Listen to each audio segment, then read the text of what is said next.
Day. Uh, we thought we're not going to have you today. So it's so pleasing to have you here. I didn't think I would be here either. And then I got a reminder from Vejalila saying, reminding me of this. I thought, well, I think I told him I couldn't do it because of my traveling. Yeah, But yeah. then I wrote to Shivas and he goes, oh, they must not have gotten somebody else. I said, well, I'll try my best. So here I am. Well, thank you so much. We are eternally grateful for your dedication and your love. That means you don't necessarily have to be here longer than you need to, Mother. Just having your association is very uh, wonderful. So, without much to say, we may put the verse on the screen and then you take it over. Dear devotees, today we have Her Grace Mother Malati, our mother, our auntie, who will be speaking to us today. So, we urge the devotees to be very attentive. And because her time is very much limited, we're not going to have much more time with her than we usually are used to. So, When you say my time is limited, do you mean on this earth? oh, That's no, no. Only you Christians have said this time. very much limited. So what do you know that I'm missing out? I mean, no, seriously, I should be. It's a fact. I should be very careful.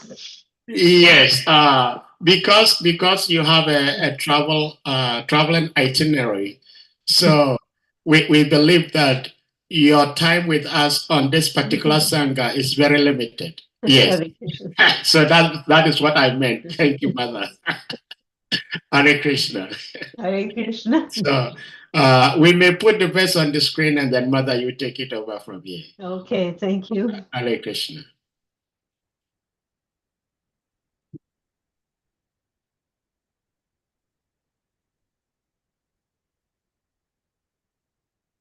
Om Namo Bhagavate Vasudevaya. Om Namo Bhagavate Vasudevaya. Om Namo Bhagavate Vasudevaya. Can you move it up a little bit, the verse, so I can see the whole? Okay, thank you.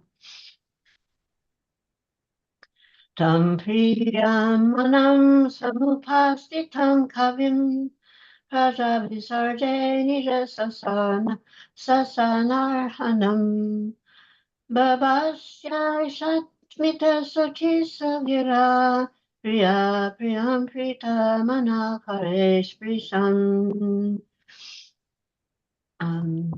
Should I read the synonyms?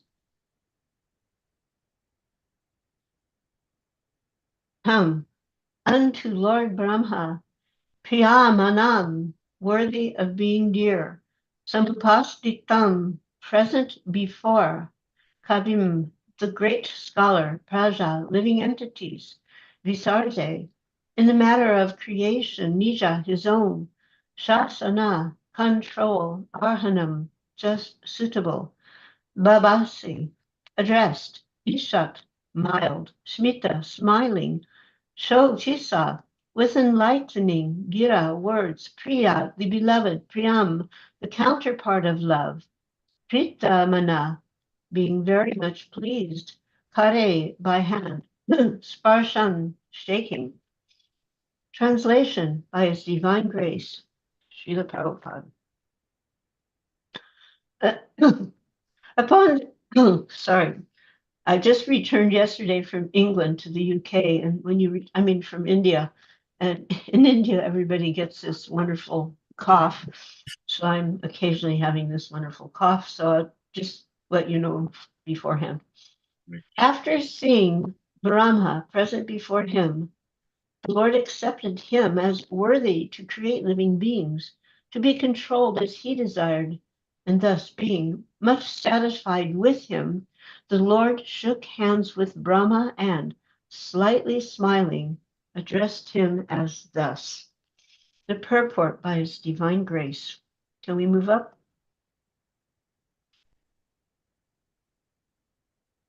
The creation of the material world is not blind or accidental. The living entities who are ever conditioned our Nityabhara, are thus given a chance for liberation under the guidance of his own representative, like Brahma. The Lord instructs Brahma in Vedic knowledge in order to diffuse this knowledge to the conditioned souls.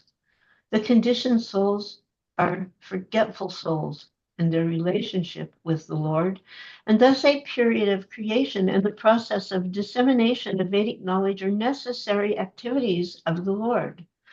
Lord Brahma has a great responsibility in delivering the conditioned souls, and therefore is very dear to the Lord.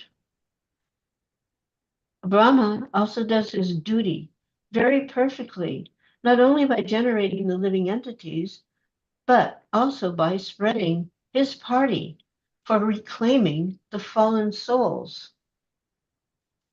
The party is called the Brahma Sampradaya, and any member of this party to date is naturally engaged in reclaiming the fallen souls back to Godhead.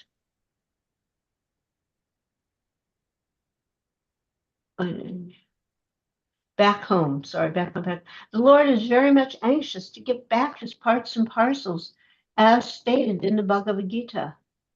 No one is more dear than the one who takes the task of reclaiming the fallen souls back to Godhead.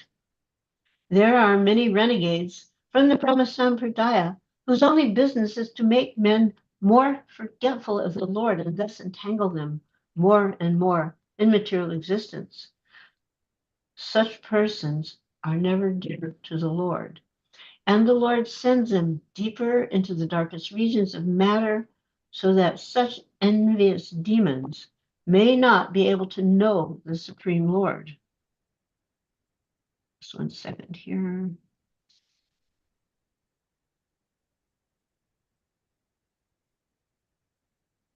Okay, so anyone, however, preaching the mission of the Lord in the line of the Brahma Sampradaya is always dear to the Lord.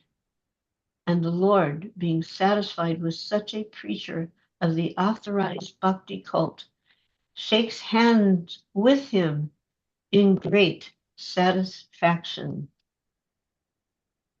Can we go back to the translation? After seeing Brahma present before him, the Lord accepted him as worthy to create living beings to be controlled as he desired. And thus, being much satisfied with him, the Lord shook hands with Brahma and, slightly smiling, addressed him thus.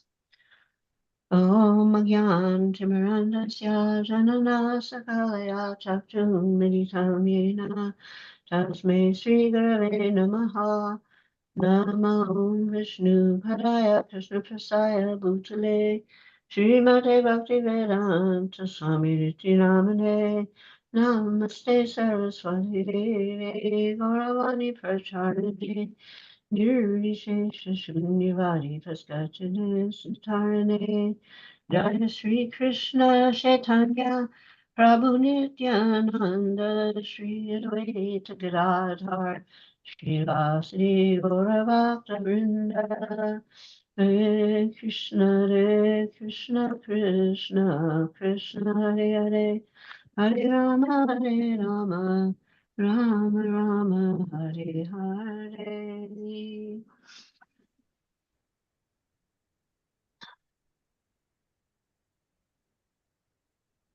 There's a very amazing part of this verse I want to mention. Sometimes devotees, devotees don't go around saying, hello, sir, and shaking hands.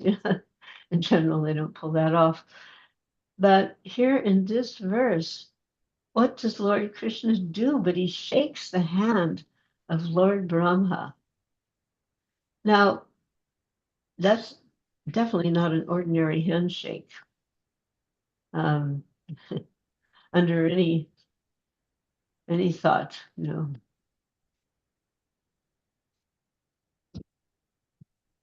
And this, which can only give some kind of a hint as to just how dear Lord Brahma is to Lord Krishna. And of course, you could say, well, of course, because he is coming directly from Lord Krishna's own abdomen, such an unusual birth that he took. But the dearness to Lord Krishna is based on his willingness and his surrender to serve the Lord according to the desire of the Lord. And therefore, he's very dear to Lord Krishna. And Krishna is giving that dearness. He's showing that dearness to him by shaking his hand, such a very sweet personal gesture. I was mentioning this to somebody earlier today, and they reminded me of a story where, shaking hands, like devotees are thinking, oh, that's kind of a mundane activity, devotees don't do that. But Lord Krishna, he shook hands with Lord Brahma. And similarly, one time in a similar way, Prabhupada was on a morning walk with the devotees, and a gentleman came walking toward them who was very nicely attired, obviously not a low-class guy. And he nodded and he said, "Good morning." And Prabhupada responded, "Good morning." And he kept walking, and the devotees were simply astounded. "Prabhupada, you didn't say Hare Krishna." And Prabhupada looks and he goes, "But he said good morning." He said good morning to the devotees. Like, we're thinking, oh, that's such a mundane thing. But no, he's saying good morning. It means what it means, good. I'm wishing you a good morning to the devotees. That was important. And Prabhupada responded likewise, not distinguishing here as a non-devotee, army nonsense guy. No, he just wished the devotees good morning. He is not an ordinary nonsense karmi guy. What to speak of Lord Brahma. Anyways, in this, of course, every chapter of the Bhagavatam is an amazing exploration into the depth of Bhakti Yoga. This one is answers by verse. I mean, this chapter is called Answers by Citing the Lord's Version. And, it starts out with, how did a living entity begin his material life? How that happened. Of course, everybody had that question in mind. How do we get here? What are we doing here? At least I should have that question in our mind. What are we doing here? What am I supposed to be doing? But many people get stuck on, like, how did I end up here? And Prabhupada would always say, it doesn't matter, just get out. How did a living entity begin its material life? So it's explained that unless one is influenced by the energy of the Supreme Personality of Godhead, there is no meaning to the relationship of the pure soul in Krishna consciousness with the material body. In other words, the presence of Krishna is always there, even in the most, you could say, the most degraded form. Okay, it's covered, but Krishna is always there within the heart of the living entity. And therefore, unless one is influenced by that energy, there's no meaning to the relationship of the pure soul and pure consciousness within the material body. So it's described in the purport by Prabhupada, that relationship is just like a dreamer seeing his own body working. Have any of you ever kind of had that experience where you actually see yourself in a dream? You're in a dream, but you look and you see yourself. It can be a Krishna conscious experience, or it may be some other type, but you're seeing what you normally identify as yourself. Interestingly enough, on the plane, I had a similar experience. And you'd fall asleep, on the plane, because the plane was like 4 o'clock in the morning when it took off from Delhi. And normally you get up at 4 in the morning, but I'd been awake all day, all night waiting. I didn't want to fall asleep and miss the plane. So in my dream, I was at the morning program. That was nice. And there were the Nrsimha prayers. And for some reason, in my dream during these Nrsimha prayers, I was like in an obeisances mood. Normally you're either standing up or sitting down, right? But I was in obeisances and I saw myself like that. And I was so surprised that I'd be like making an obeisances during the prayers. And I woke up, but I was still actually on the plane. But it was a nice thing, remembering Mr. Devi and hearing the mantra. That happens. But it wasn't real, you know. So we have to be mindful of the lack of reality in material consciousness. It's there, it's real momentarily, but it doesn't last, you know. And I'm sure many of, again, have had experiences where you actually see yourself through a dream. And then after, well, how did we begin material life? The next question, well, why? Why does the Lord influence the living entities to lower consciousness and forgetfulness? 15:15, and you're like, I'm also giving you forgetfulness. Why would the Lord give the living entity forgetfulness? Well, one answer is that because material life is so painful, if the Lord didn't give us forgetfulness, we couldn't endure it. But why would He influence the living entity to lower consciousness or forgetfulness? The real reason is that the Lord clearly wishes that every living entity to be in His pure consciousness. That means purely aware, pure consciousness, part and parcel of the Lord, and being engaged in the loving service of the Lord as per His constitutionality. That's we talk about the constitutional position. It means to be engaged in the Lord's loving service. But the living entity, we have this partial independence also. So in that way, one may not be willing to serve the Lord and may try to become as independent as the Lord is. So therefore, the first sinful will of the living entity is we want to become the Lord. And the consequent will of the Lord is that the living entity forgets his factual life. Oh, you want to be like me? But so you forget your real self and you dream of utopia where I may become the Lord. So that is the unfortunate situation that there is no meaning to the relationship of a pure soul and pure consciousness with the material body, because the pure consciousness is eternal and the material body is temporary. So that type of misidentification, it's like a dreamer seeing your own body. You're seeing something that does exist somewhere, but it's not real, and neither is it permanent, temporary. And that the influence to forget also comes from the Lord, because He wants us to actually remember Him and come back to His pure loving service. But due to our independence, which is also limited in our material life, we're unwilling. We're unwilling to serve the Lord because we're thinking, I want to enjoy, I want to be independent.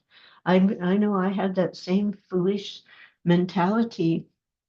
I call it my foolish American less intelligent woman mentality, that just because I had not had good experiences meeting different gurus or different swamis, different so-called spiritual people, that I decided I didn't want anything to do with any of it after a while.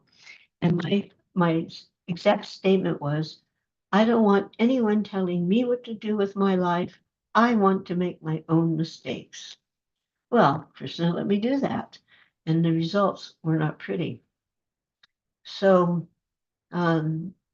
this sinful will, the first sinful will to become the Lord by having our independence.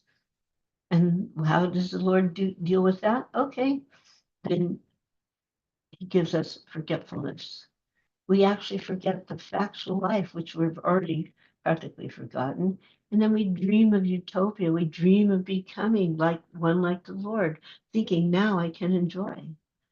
But The dream is that the conditioned soul thinks of his material body as I, or falsely thinks that, I am the Lord, and everything in connection with this material body is mine. Now, we may not play out our thinking in those exact thoughts, but the subtle implication is still there.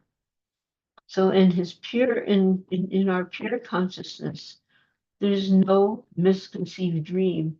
And the purified living entity doesn't forget. He'll never forget that he's the Lord. He is not the Lord. And never will we be the Lord. Never can we be the Lord. And in the purified state, we wouldn't even want to be the Lord because our pleasure is purely derived from serving the sweet will of the sweet Lord. And we're eternally the servitor of the Lord based in transcendental love. That means love without any material contamination and inebrities.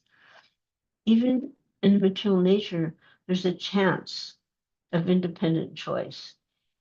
Like in the material world, you're being forced, pushed here and there by the modes of material nature, and there's still opportunities for some independence choice by the living entity.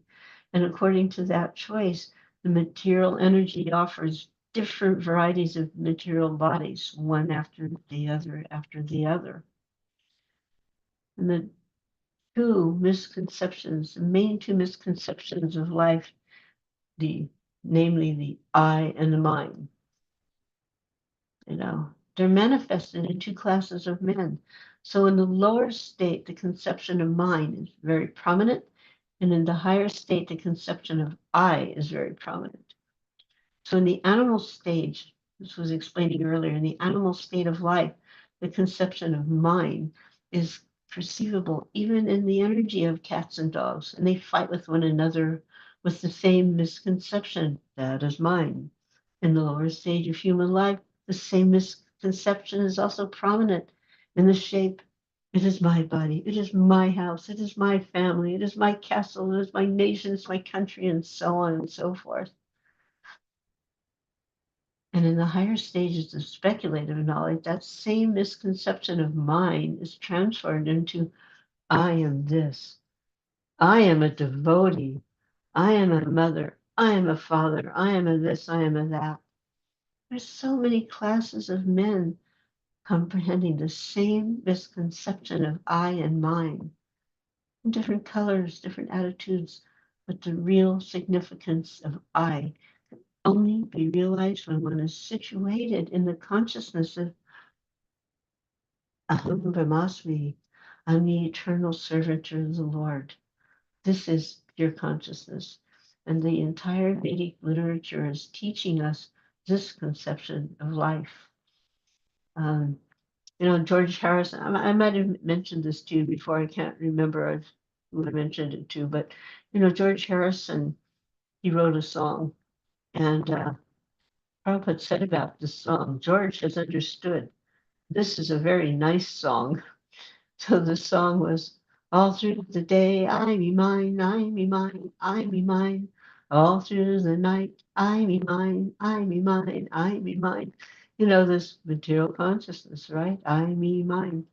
Prabhupada said, I think George does not require to become my formal disciple. He's already more than my disciple. He has sympathy for my movement, and I have all blessings for him. Prabhupada wrote this in a letter to the devotees in 1970. So this misconception of I am the Lord or I am the Supreme, it's more dangerous than the misconception of mine. Because although sometimes there are directions in the Vedic literature to think oneself one with the Lord, that doesn't mean one becomes identical with the Lord in every respect. It just means you don't separate yourself from the Lord. And the perfect process to accept the Lord as the supreme in everything, and the best perfection in cultural knowledge is to surrender unto Him, because He is the source of everything. And only in that conception can one get rid of that misconception, I and mine. Not I, not mine. All Krishna's. Both Bhagavad Gita and the Srimad Bhagavatam confirm this. Like in the Bhagavad Gita, the Lord says, Only by bhakti yoga can one know him perfectly and then enter into the science of God. So Brahmaji understood great penance in performing bhakti yoga, and thus he was able to see the transcendental form of the Lord. And his transcendental form is 100% spiritual, and one can see him only by spiritual vision after the discharge of tapasya or penance in pure bhakti yoga. So nowadays, people aren't too much inclined for tapasya or for penance. It's just not on their radar. Um, we just want to be comfortable. We want things to fall upon us, Bhakti yoga, love, that sounds great. Let it come, but am I going to lift a finger to do anything about it? It's not how people are thinking nowadays. But without tapasya or penance, even in the material world, there is no actual success. Some endeavor must be there. It means giving up something. And the penance performed in terms of bhakti, it's so nice. We so-called give up bad eating habits, for example. But what does that leave us with?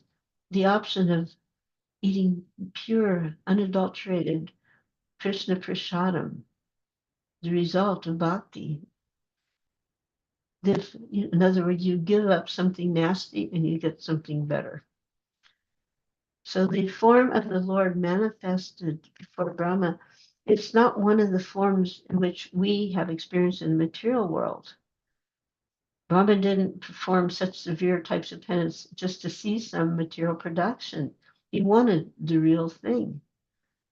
And that was the whole wonderful transcendental pastime of Lord Brahma being born on, as it were, on this lotus stem. I mean, what an amazing birth. We can talk about that. That's what happened. Lord Brahma was born from a lotus petal, from a lotus that came from a stem that was coming out of the abdomen of Lord Vishnu. And it just sounds so utterly amazing. And not only that, here's this incredible personality in blue skin with 4 arms lying on a huge coiled anantasation, otherwise a cobra, with multiple hoods over his head. And he's lying in this causal ocean. And this lotus stem sprouts out of his navel and it goes up into the darkness of the sky. And then a lotus flower opens, and there sitting is another fellow, but this fellow has 4 heads. And he's looking around, he can see only darkness. And he's wondering, what am I doing here? What am I supposed to do? I can't see anything. Where am I? And tapa, tapa, tapa. He's hearing this sound, vibration. And he pays attention to that sound vibration and that tapasya. And he is given transcendental sound vibrations coming directly from the Supreme Personality of Godhead. And he's given an order. What am I doing here? Well, what you're supposed to do here is create the whole worldly manifestation. That means you have to create living entities and all kinds of living entities. And coming along with the living entities is they have to have a place to live. They have to have a place to reside. So you also have to create that as well. What an order. And then this person on the lotus who had no mother, he's manifested from the abdomen of this incredible form of Vishnu. And he's starting to realize there's this material world with the material energy, and it's very powerful. I don't know if I want to be involved in that. And he's assured, you just follow my order, follow my instruction, and you'll be fine. I'll protect you, have no fear. After all, Krishna, the Supreme Personality of Godhead, he's there for his devotees. And Lord Brahma was one such devotee. So it's due to ignorance that the conditioned soul engages in temporary and varieties of temporary material forms. But the Supreme Lord has no such temporary form like the conditioned souls. He's always possesses an eternal form of knowledge and bliss, and that's the difference between the Lord and the living entity. And this information was imparted to Lord Brahma. And Lord Brahma could understand due to his submissive attitude. And he, Lord Brahma, the first spiritual master, supreme in the universe, he couldn't treat, no, he was up there in that lotus. He heard this, he couldn't figure out where's this lotus coming from. And he was thinking of creating the material world. He couldn't understand the proper direction for such creative work. He couldn't find out the process. But it's showing that the thoughtfulness whereupon Lord Brahma was being prepared to understand the transcendental nature and form and abode of the Lord. So in the beginning of the Bhagavatam, it's been said that the Supreme Absolute Truth exists in his own abode without any touch of diluting energy. So the kingdom of God is not a myth. It's actually factually a different and transcendental sphere of planets known as the Vaikunthas. And this knowledge of the spiritual sky far above the material sky and its paraphernalia is only known by the dint of transcendental devotional service, bhakti yoga. And this power of creation by Lord Brahma was also achieved by bhakti yoga. At first, Brahmaji was bewildered in the matter of creation. He couldn't even figure out the source of his own existence. But the knowledge was fully achieved by him through the medium of bhakti yoga. And it is only through bhakti, the Lord expressed, that one can know the Lord. So one who knows the Supreme Lord knows the grace of the Lord. If anyone desires to seek perfect knowledge of everything, first it must seek the mercy of the Lord. No other means. And to seek knowledge on the strength of one's personal attempt, Prabhupada calls it a sheer waste of time. So this Brahmaji was engaged, he was thinking, and then he heard these two syllables twice, tapa, tapa, and joined together one of the, and it became the wealth of the renounced order of life. He was perplexed how to construct the material manifestation in the universe. So then he went within the water to find out the means and the source of his lotus seat. And he heard the word tapa. And the whole thing was so incredible that Brahmaji, he was thus initiated by Krishna. And he acknowledges this fact as corroborated by him in the Brahma Samhita. He's sung, Govindam Maripurusham Tamaham Bhajami. Govindam Maripurusham Tamaham Bhajami.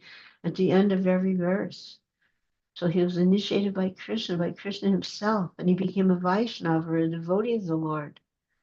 And therefore he was able to construct a huge universe.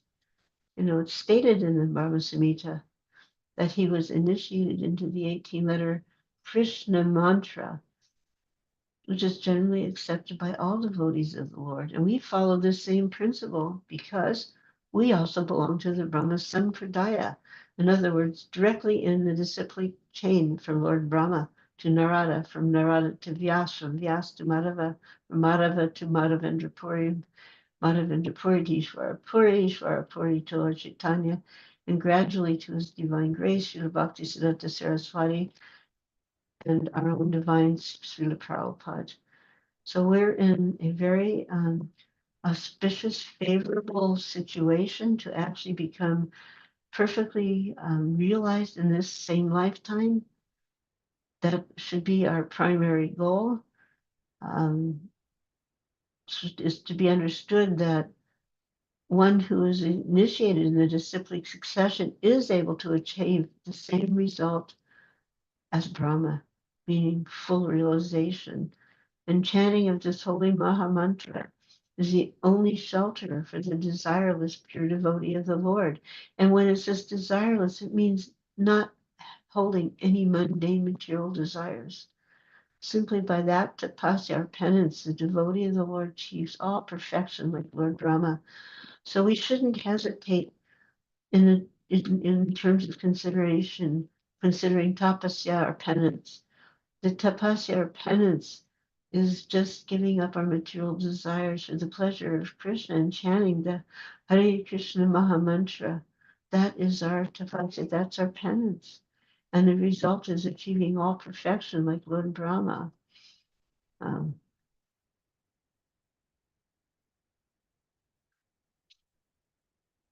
Lord Brahma, he went through penances for 100,000 years by the calculation of the demigods. And when he heard this tapa, Prabhupada described it as the occult sound of tapa, but he couldn't see the person who vibrated the sound. But still, he accepted the instructions as being beneficial for him. So he engaged himself in meditation for 1,000 celestial years. And that's explained by Prabhupada. One celestial year is 6 times 30 times 12 times 1,000 of our years. In other words, it's mind-boggling. And his acceptance of the sound was due to his pure vision of the Lord's absolute nature. And because he had this correct vision, he made no distinction between the Lord and the Lord's instruction. That's called transcendental, you know.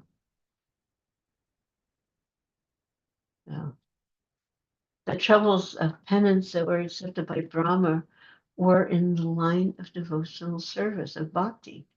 Otherwise, there's no chance of Vaikuntha or Swaloka, the Lord's personal abode. It would not have become visible to Brahma. So these personal abodes of the Lord, they're the Vaikunthas, and they're not mythical.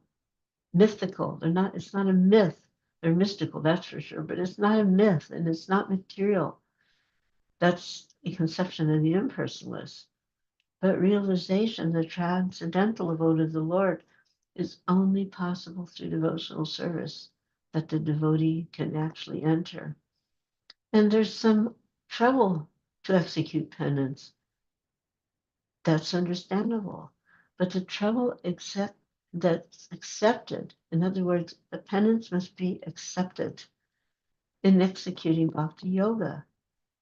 And the result is transcendental happiness from the very beginning, or the trouble of penance and other processes of self-realization, such as jnana, dhyana, without the Vaikuntha realizations, it's just troublesome, ends in trouble and nothing more. Prabhupada talks about biting the husk without grains. You know, if you knock the rice out of the husk or the wheat out of the husk, and you separate the husk from the grain, and then you try eating the husk, what are you going to get? Nothing. No profit. But bhakti is the process for self-realization. And the result is that we are always able to be fully aware and knowledgeable at all times. Prabhupada said that executing bhakti yoga is exactly like sitting on the lotus sprouted out of the abdomen of the transcendental personality of Godhead. So Lord Brahma was sitting on that lotus, and he was able to please the Lord, and the Lord was also pleased to show Brahma his personal abode. Such an extraordinary event. Jiva Goswami commented that it is said that the highest planet of the universe, Brahma Loka, well, when you're at the topmost, you have a broad field of vision.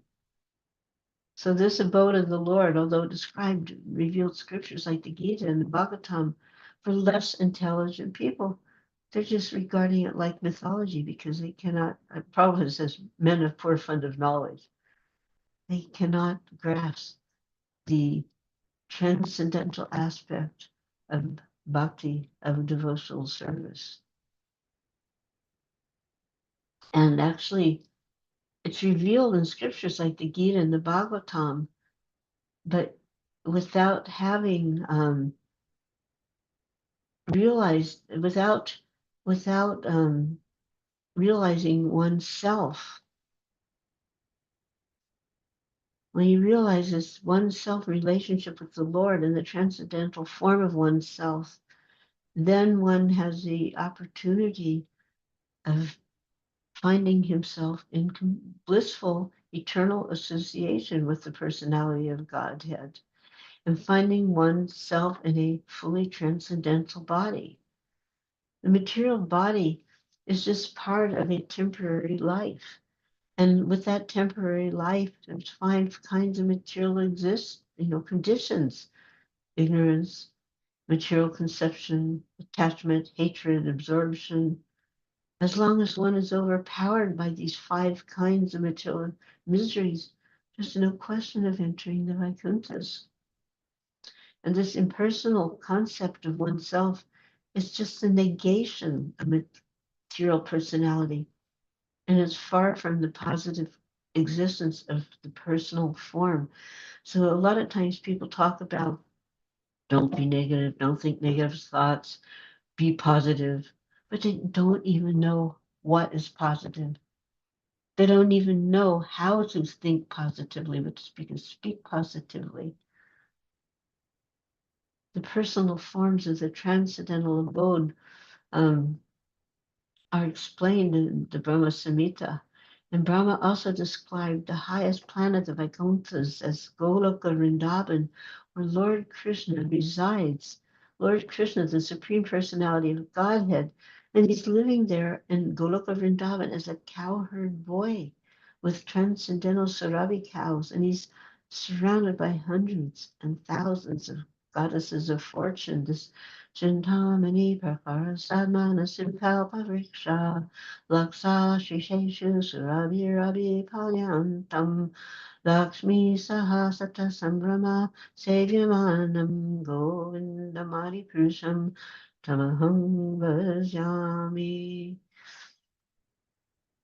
So the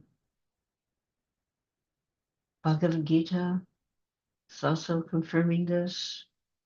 Yad Tatwana Nivrantate Tadama Paramama, the supreme abode, transcendental Brahman, and the abode of the Lord is also Brahman, none different from the supreme personality of Godhead.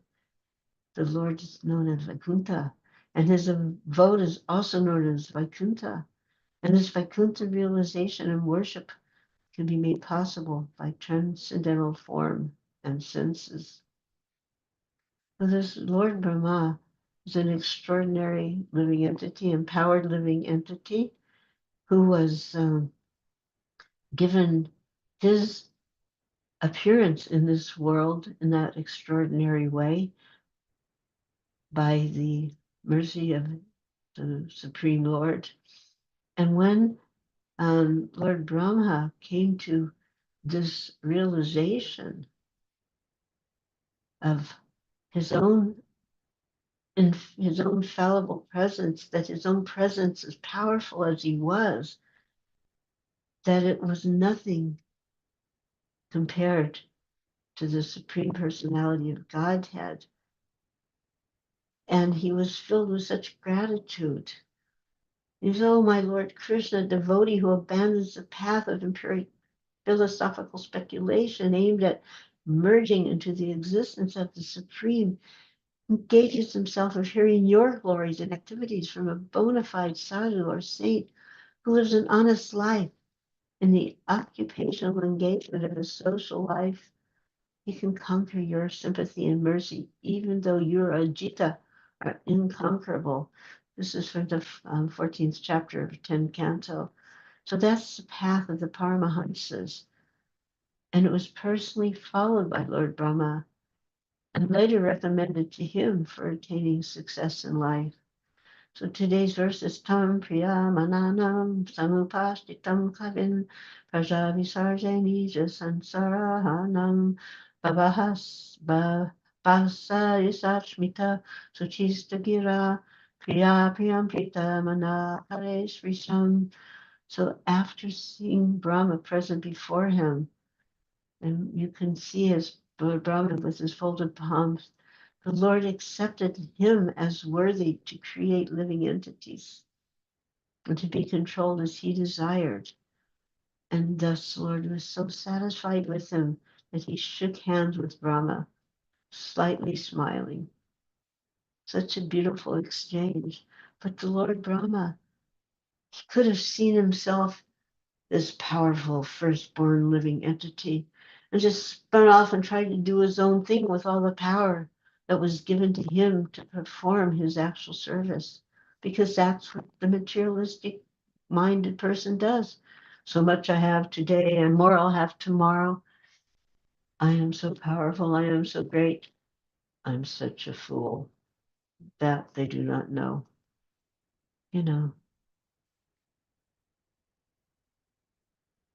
So it concludes is that anyone preaching the mission of the Lord in the line of the Brahma Sampradaya. So we are members of the Gaudiya Brahma Sampradaya. And Prabhupada said, we are always dear to the Lord. And the Lord is being satisfied with such a preacher of the Bhakti cult, like Lord Brahma shakes hand with him in great satisfaction. One time, Srila Prabhupada told a god sister, Saradiya, who was asking beautiful questions about the relationship between the living entity and the Lord. She was only, at that time, just about 17 years old. And Prabhupada was so pleased with her questions about asking about Krishna and her relationship with Krishna.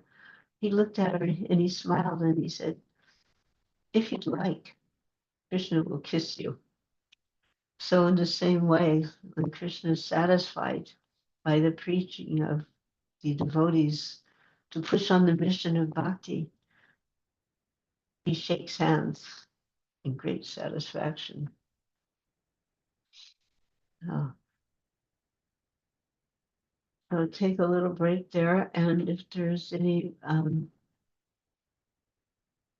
points somebody like to bring up or mention. Hare Krishna. Thank you so much, the Malati. First of all, we really appreciate having this time with us today. You have a busy schedule, but you still made time to be with us today. Devotees, if anyone may have questions, comments, realizations, please, you may share that. Mother, I believe, just as we read from the text and the purport, that Krishna is very, very much pleased with those who are trying to reclaim the lost souls back to Krishna. Yes. And we see in ISKCON that Srila Prabhupada has carefully built for us, there are some of us who are not very much interested in hearing the scriptures. We may be interested in many other things, but very few people actually have interest in hearing the scriptures. Now, if one does not hear the scriptures, how does such a devotee build his or her faith and determination in performing devotional service? Is there any way around that one may become very dedicated and enthused in their devotional service without hearing? Well, our primary activity is Shravanam Kirtanam, hearing, Smaranam Sevanam, remembering and serving. So the hearing, Prabhupada said reading is also hearing. So it is definitely important to hear from Shastra, scripture. Whether you sit down and pick up the book, now there's audio that helps many people. Somehow or other, take the medicine. Mm. It's of course you can say, well, I chant, kirtan is also glorification of the Lord, and that's a fact. It's the yagya, the yagya, Sankirtan yagya is the primary yagya for this age of Kali. So it's like, if that's all you're doing, and along with eating, hopefully, Krishna Prasadam, some steps will be there, some advancement, but full realization will not necessarily be on your doorstep immediately. I mean, even myself, I feel like I'm just a speck when I hear from my God brothers and God sisters who have absorbed themselves in the hearing and chanting part, means the hearing, the reading, that they have absorbed in reading Prabhupada's books. And in that absorption and practice comes great realizations, and they share those realizations, and it's such a beautiful thing. And you realize at the time of death, which could be very close at any minute to anybody, we don't know when, you know, that which we filled ourselves with will be prominent. So if we haven't filled ourselves with Krishna and his pastimes, there's so many other things that could suddenly show up at that all pervading moment, you know.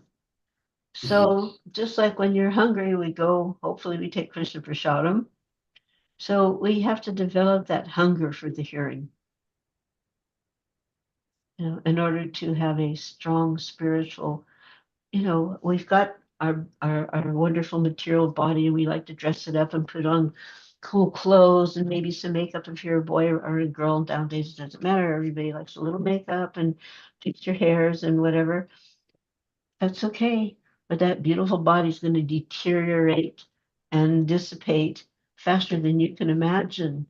But there's a beautiful spiritual body that is what you really are. So we need to get acquainted with ourselves as we really are. And the sooner we start, the better. It doesn't mean shutting the door on what the life we have to live now, but it means molding that life a little more closely associated with Krishna so that we don't become bewildered. And the best way to do that is hearing from the great souls. And this is what the Bhagavatam and the Gita and the Chaitanya Charitamrita provide for us, you know. Mm. Thank you so much, Mother, for answering the question. And I'm very happy to see you here today because about 90 minutes to the class time, I got the news that you will not be here to speak. And I said, no. I'm so sinful. I don't usually dream of devotees. But mother, I had a dream of you last night in my sleep. And you were here giving class. So I told the devotees, I said, what? I had a dream. Mother was here speaking. So I guess it was the opposite. But now I realize that it was real. It's not the opposite. Hare Krishna. Thank you so Hare much. Krishna. And I also in advance, because that most special time of the year, Sri Gaur Purnim is coming, Yeah. you know, coming upon us. So I want to take the opportunity of wishing everyone, offering everyone, I can't offer the Gaur Purnim, but still offering that you may take the blessings of Lord Chaitanya, and observe Gaur Purnim in a very ecstatic way. I'm going to be in Cardiff, Wales. It's a smaller center, and I'm very much looking forward to that. Wonderful, ecstatic devotees. They'll definitely be Harinam Sankirtan and all the wonderful things that make up the celebration of Lord Chaitanya's appearance. Thank you so much. That's this coming Sunday. That's this coming Sunday. Yes. Lord Chaitanya's moon is rising, and it's not at all surprising that we're dancing in the street, telling everyone we meet, we're going home. We're going home, back to Godhead. Yes. Hare Krishna. Thank you. Mother Shri Upanishad, please, you may unmute. Jai, Hare Krishna, Malati Devi Dasi. What a Haribol, pleasure and a privilege. Haribol. Hare Krishna. Using the word I, me, and my. Yeah. And it's very complicated. So, in speaking now, I wanted to see, I had to use the word I. Yeah. There's a expression that you were talking about as the body grows older and how complicated it becomes. And you really don't want to extend the life force any longer. So what we're trying to do, it seems, is just to keep it going, right? So we can, while we're here.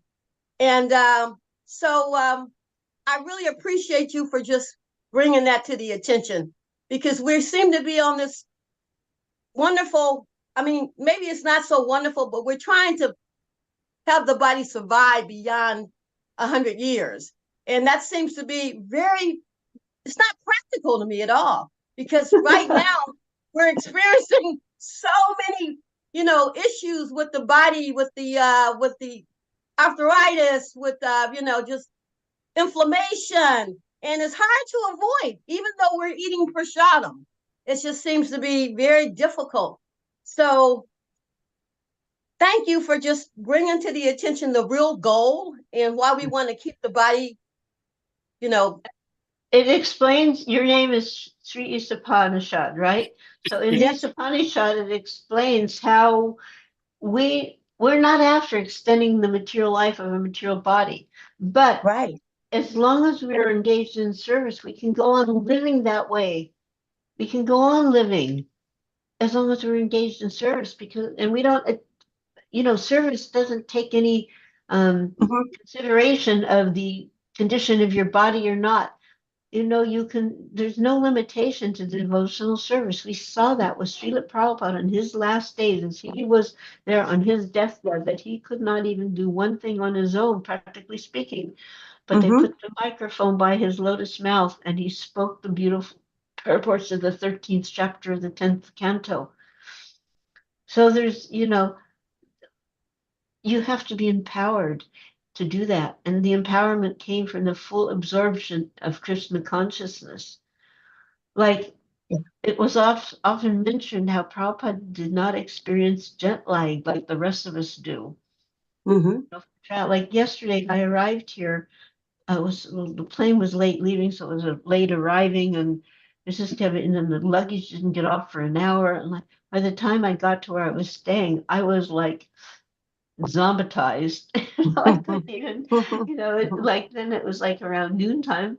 I mean, it just took an extraordinary long amount of time. I was exhausted. I just like fell, didn't even take a shower. I just like lay in the same clothes I'd left India in.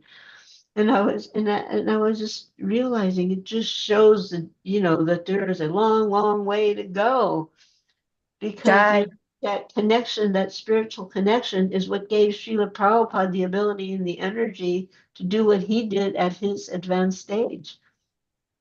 Yes, Haribol. So the other thing, go ahead. I'm sorry. Go ahead. You were saying? I was just saying is that, but whatever our condition, we just need to push ourselves, shove ourselves, cajole ourselves, but keep that Krishna connection alive and going. Jai. That is real spiritual health. But in the meantime, we do have to take care of these decrepit bodies. Jai. Hare Krishna. The other thing that I wanted to make a comment on is that Sahadev had mentioned that we find it hard to read.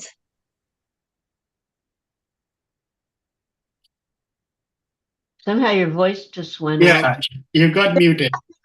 Someone's calling me. Actually, okay. Her Grace Parvati was just calling me, and I had to ignore it. But real quickly, you got muted again. That Parvati really wants to get a hold of Sri Upanishad. Anyway, I answered this question about the reading can be through the hearing. There's all the books are on tape now. So if you can't, pick up the physical book and turn the physical pages, you can hear it. Yeah, there. I just wanted to say real quickly, I love reading. It's just amazing. I'm enthused. I look forward to it. I can't wait to get ready to go lie down so I can read something from the Srimad Bhagavatam. It's amazing. It's like engaging with Srila Prabhupada. You're having darshan with Srila Prabhupada, and he answers all your questions, all the thoughts. It's always in the next line, in the next purport, so it's really wonderful. I encourage everyone to read. Please read, your guru's books. Everyone read. You'll have association with pure devotees. Hari bol. I have to go now. Parvati is still calling. Hare Krishna. Thank you. Hare Krishna. Hare Krishna. Well, thank all of you very much for letting me spend this time with you. Actually, it was, unexpectedly wonderful. Yeah. Actually, we have to say thank you so much for being able to be here with us today. And does anyone have one or something to say, ask before Mother goes? Well, Mother is going to say, how do you hold your children? Well, Mother, if you may permit me one more question before you leave today. Okay. And that is from the purport, getting to, I think, the last sentence in the purport. Srila Prabhupada was saying that anyone belonging to this Brahma Sampradaya, who equally... He says, anyone preaching the mission of the Lord in the line in the Brahma Sampradaya. Yes. So I believe Srila Prabhupada is speaking this way because the text is talking about Lord Brahma. But the other three bona fide Sampradayas, if they also preach just like Lord Brahma did, they will also be very much be pleased by Krishna, right? Yes. Okay. Hare Krishna. Hare Krishna. Thank you so much. So on this note, we're going to humbly request all the devotees to kindly unmute, and we all chant Hare Krishna Mahamantra to express our appreciation to our revered speaker, Her Grace Mother Malati Devi. Jai.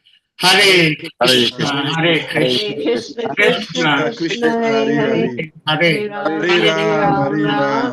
Hare Hare. Vanchakarpa Tarubyas Chakripa